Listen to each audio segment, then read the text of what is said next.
we present to you our skit, The Great Kapok Tree. One man was walking into the rainforest. Moments before, the forest had been alive with the sounds of squawking birds and howling monkeys. Now, all was quiet as the creatures watched the man and wondered why he had come. The man stopped and pointed to a great kapok tree. Then he took the axe he carried and struck the trunk of the tree. Whack! Whack! Whack! The sounds of the blows rang through the forest. The wood of the tree was very hard. Chop! Chop! Chop! The man wiped off the sweat that ran down his face and neck. Whack! Chop! Whack! Chop! Soon the man grew tired.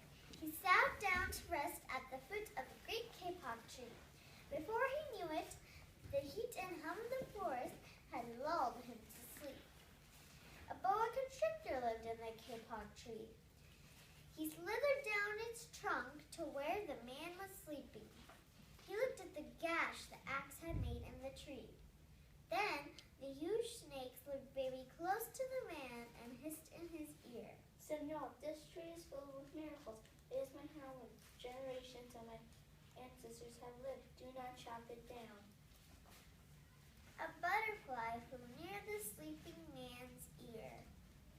Senor, our home is in this kapok tree, and we fly from tree to tree and flower to flower, collecting pollen. In this way, we pollinate the trees and flowers throughout the rainforest. You see, all living things depend on one another. A troop of monkeys scampered down from the canopy of the kapok tree. They chattered to the sleeping man. Senor, we have seen the ways of man. You chop down one tree and then come back for another and another. The roots of these great trees will wither and die, and there will be nothing left to hold the earth in place. When the heavy rains come, the soil will be washed away and the forest will become a desert. A toucan flew down from the canopy. Senor, you must not cut down this tree. We have flown over the rainforest and seen what happens once you begin to chop down the trees. Many people settle on the land.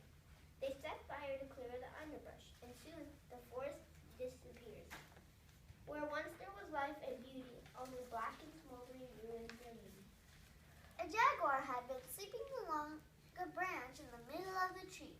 Because his spotted coat blended into the speckled light and shadows of the understory, no one had noticed him. Now he leapt down and padded silently over the sleeping man. He growled in his ear. Senor, the kapok tree is home to many birds and animals. If you chop it down, where will I find my dinner? And Senor, do you know what we humans and animals need in order to live? Oxygen. And do you know what trees produce? Oxygen. So if you chop the rainforest down, you will destroy what gives us all life. An anteater climbed down the kapok tree with her baby clinging to her back. The unstripped anteater said to the sleeping man, Senor, you are chopping down this tree with no thought of the future. And surely you know that what happens tomorrow depends upon what you do today. The lame man tells you to chop down a beautiful tree. He does not think of his own children. We tomorrow must live in a world without trees. How much is beauty worth? Can you live without it? If you destroy the beauty of the rainforest, on what would you feast your eyes? A child from the Yanomamo tribe who lived in the rainforest knelt over the sleeping man. She murmured in his ear, Senor, when you awake, please look upon us all with new eyes. The man awoke with a start. Before him stood the rainforest child, and all around him, staring, were the creatures who depended upon the great kapok tree. What wondrous and rare animals they were! Man looked about and saw the sun jewels amidst the dark green forest. Strange and beautiful plants seemed to dangle in the air, suspended from the great kapok tree.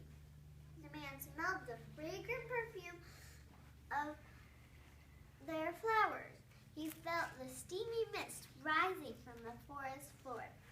But he heard a sound, for the creatures were strangely silent.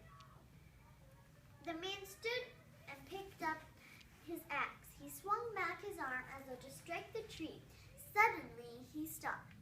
He turned and looked at the animals and the child. He hesitated. Then he dropped the axe and walked out of the rainforest. The end.